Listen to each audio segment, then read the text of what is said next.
Ashama nagaa jirtu baga jiraatte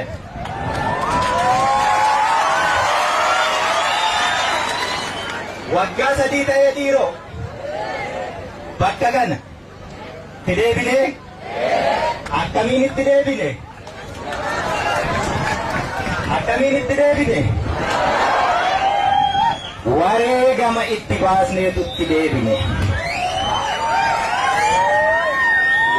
wanta kasnaa aduu keessa jirtu wanta kas waan gabaabduu waan asitti wal barbaannee fi walitti himne namuu gara mana ofiitti akka deebi'u bakka kanaa bakka seenaati bakka kana kan godhannee fi lafa itti hin hiikkannuu ni hiikkachiisna malee jenne hiikkachiisnee agarsiisuu keenya itti agarsiisuuf asitti walitti qabamne.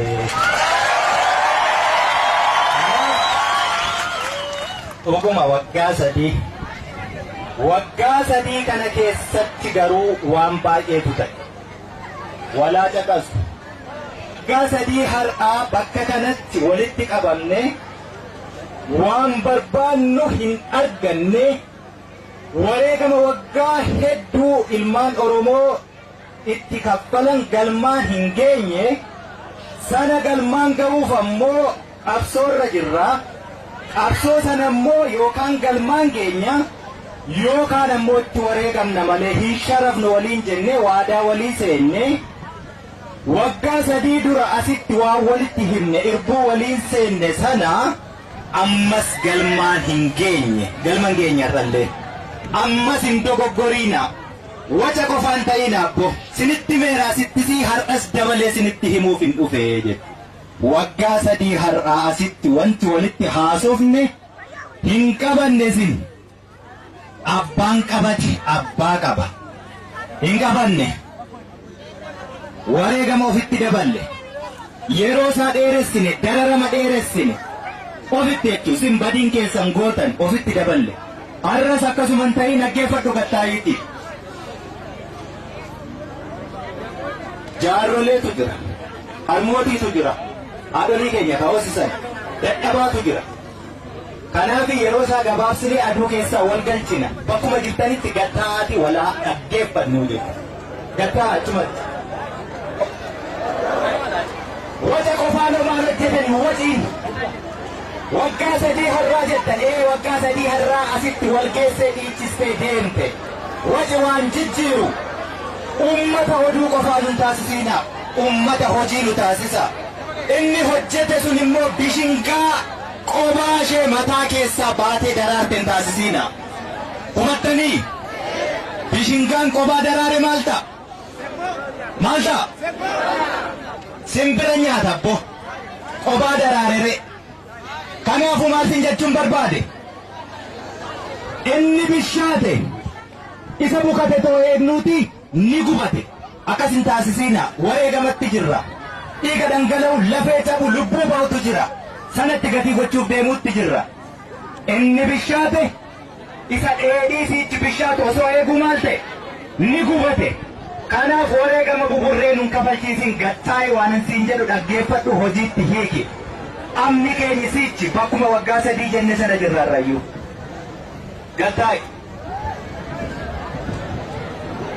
har'a asitti kan wal geenye keessumaa ummata Oromoo umuriin isaa waggaa 18 fi sanaa olii ta'e barbaanne asitti daa'ima jibbuuf miti waan ummata Oromoo umuriin isaa hojii sanaaf ga'e barbaannu walitti haasa'uuf wayyaa ammoo daa'imni as dhuftanii hin jeeqiina qabsoon siniin qabdi hegereen qabsoo situ biyya harkaa qaba hin jeeqiinaa jechuu tole haya ammaa kaaseen ittiin fufa waggaa sadii har'aa addi bilisummaa Oromoo qabsoo bara hedduu maatiin meeqatti wareegame cunqursaa bara baay'ee goonni meeqaa lafeetti dhabe lubbuutti dhabe dhiigatti dhangalaasee dhaaba kana Oromoon dhaaba kiyya jedhee imaanaa itti kennate akka dhaabaatti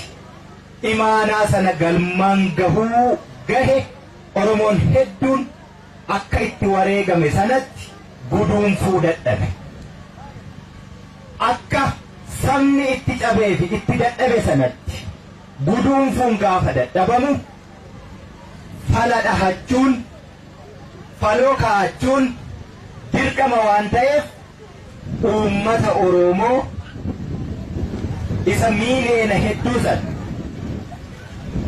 uummata Oromoo isa sagaleensaa hin dhagahamne isa hin dhaggeeffatamne dubbatee dhageessifachuufis isa carraa hin qabne uummata Oromoo kan addaraasha tokko keessatti walitti qabamee fedhii fi hiree saba guddaa murteessu osoo hin taane Oromoo isa dhimmichi isa ilaallatu goda lafa keessa jiru bal'inaan hawaasicha mariisisuun dirqama waan ta'eef bakka kanatti wal yaamnee maal wayyaa Oromoon maal barbaacha manaa ba'ee har'a maal argannaa manatti deebi'uu jirraa waliin jenna.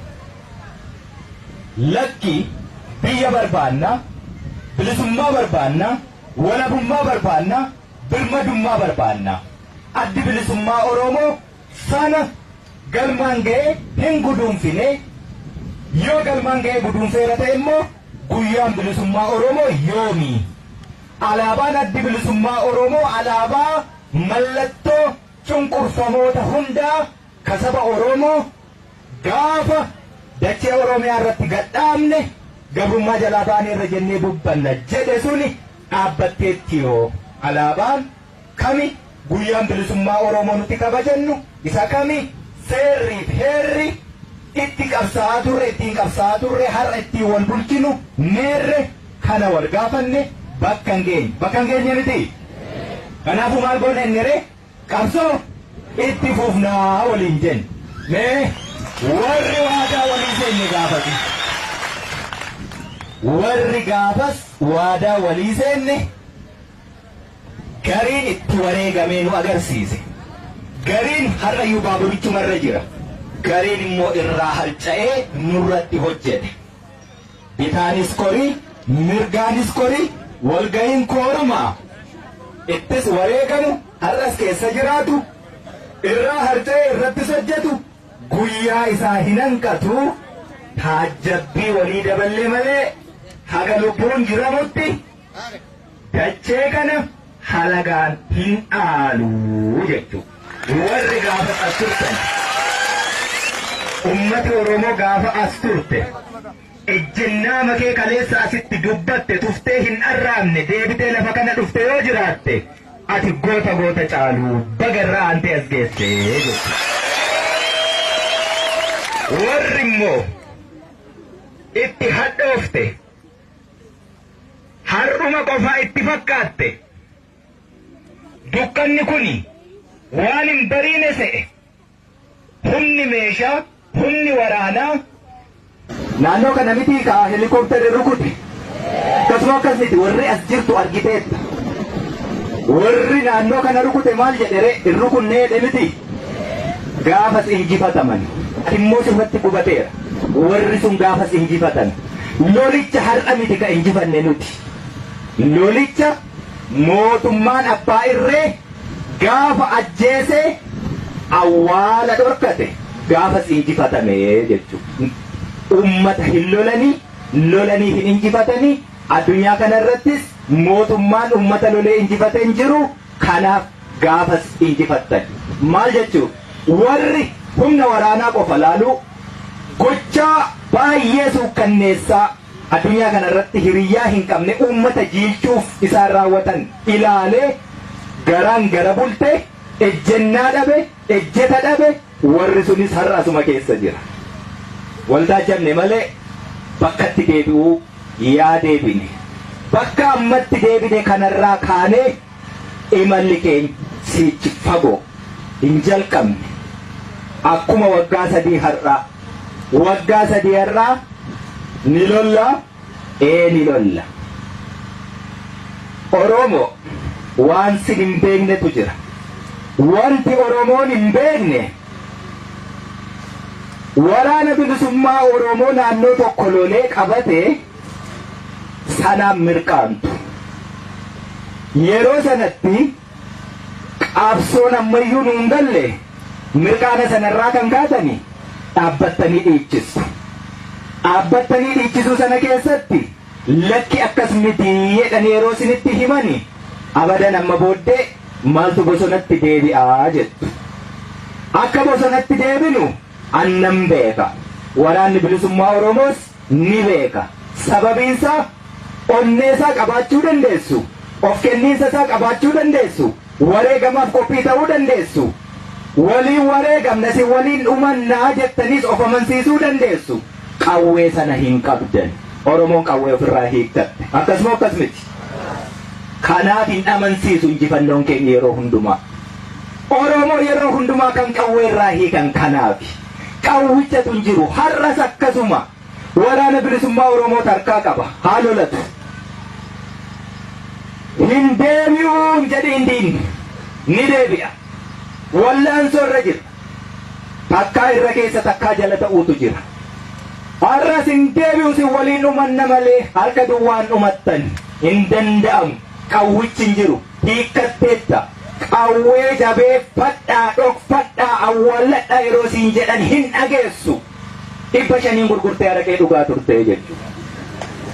Dhugaa jirtu kana Oromoo walitti himna. Bara baraan injifannoo dhufe of harkaa baasaa wareegama ofitti dheeressaa du'aa uummata duutuu dadhabe. Duuti amma beeki Oromoo biratti homaattuu bahaa hin jiru. Hin kofliin ofitti kofaltaa jechuudha. Qawwee asitti hiikame mee fidaa gadi baasaatti lolaa hin jiru. Dhiigaan hiikame bo. Diinni ton buqqa'iin ol seentee qawwee fuutee gola keessa dhokfatte. Gola keessa dhokfatte immoo ni gurgurattee jechuudha. Warri mi'aasaa beekummoo ittiin bitee si akaa'ee deebi'e. Uummata akkasiiti uummati Oromoo. Kanaaf injifannichi siichi bira hin geenye ammayyuu. Hin geenye bira fagoo. Yeroo hundumaa bira geenye kan nuti deebinu uummata wallaalaa kanatti harkaa qabna. Uummata wal saamu. Wal saamaan jirtu walillee hin qaanfattani. Wal harkaa fudhattee wal saamtee waluma keessa deemtaa jechuudha. Uummata akkasiiti kan nuti harkaa qabnu. Hin geenye galma ga'uullee hin danda'u. Fagoo siichi abdii mudhadhaa jechuudha. Kan itti aanu deemnee loluu ni sodaanna. Wanni nuti sodaannuufi maaliif? Sirna dhablummaa bal'isuu deemna yoo ta'e irraa kahafe injifannoon hanga dabalaa deeme latti bal'achaa hanga deeme ummati kun ummata wal balleessudha ta'a. Kanaaf diinni iyyuu sin ajjeesee sin adabee sin hidhee ka sin bitu. Ummata hidhamee bitamu qofaasin. Ummata ajjeefamee bitamu qofaasin. Ummata saamicha hanni qofaan sin irraa bareedu jechuudha. Ummata akkasiitis sinitti himamee ka ummata sin hin galle. Dhiigni Oromoo asitti dhangala'uu hin qoorre sin hin mararu. Ummata akkasiiti ummati Oromoo. Yeroo hundumaa sinitti himan hin dhageessan. Kanaaf duuti keessanis rabbiyyuu hin gaddisiisu jechuun nama dhiisiiti. Waan nuti hin gaddu jechuudha. Laphee keetu jabaata. Laphee keetu laphee shiraan guutame jechuudha. Ummata akkasiiti ati. Har'a dhiigni dhangala'aa jiru sin hin mararu. Dhiiga dhangala'u irra tarkaanfatee fal'aan hatuu deema ummanni Oromoo. Ummata akkasiitis kana sinitti himuuf hin siyyaamee jechuudha. Qeellamirraa buqqisi. Wal saamtan callis gidaamiitti dabarre. Wal saamtan amma mootummaatti damarraare. Sirna dhablummaa dabaluu deemna. Hin ta'u. Diinichumti as deebi'ee sin sakaalee siitee sin bulchuu sana wayya sana filattan waan ta'eef maaliif sinii wareegame?